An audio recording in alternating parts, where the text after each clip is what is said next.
আল্লাহর কাছে বেশি বেশি দোয়া করা। কি করা? বেশি বেশি দোয়া করা। যে আল্লাহ তাআলা বলছে যে রমজান মাসে আমি বান্দার আমল নামায় সওয়াব দেই। কে দেয়? আল্লাহ তাআলা দেয়। 5 ওয়াক্ত নামাজের পরে যদি আমি হুজুর দোয়া না করি, আপনারা কি করেন? সমালোচনা করেন না যে হুজুরে দোয়া করে না, এই নামাজের পরে হুজুরে দোয়া করে না। অথচ আপনি যদি আল্লাহর কাছে আপনার প্রয়োজনের জন্য দোয়া করেন, আল্লাহ তাআলা আপনার প্রয়োজন পূরণ করবে। আর আল্লাহ রাসূল শিখাইয়া দিয়েছে যে রমজান মাসে তোমরা বেশি বেশি আল্লাহ তাআলার কাছে চাও। আপনি আপনারে প্রশ্ন করেন, কয়দিন আল্লাহর কাছে চাইছেন? শুধু আমি দোয়া করলাম, আপনি হাত তুললেন আর আমিন বললেন, এটার আশা কেন করেন? আপনি আল্লাহর কাছে চাইতে পারেন না?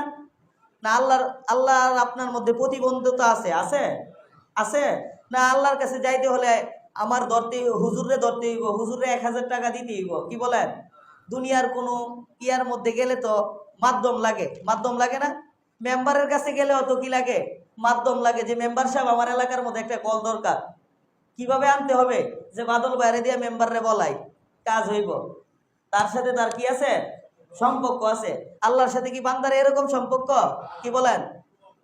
আল্লাহ বলেন, ওয়া ইযা সাআলাকা ইবাদি আন্নী ফাইন্নী করিব। বান্দা তুমি আমারে ডাকো, আমি অতি নিকটে। আমি আল্লাহ তাআলা তোমার দোয়া কি করব? কবুল করব।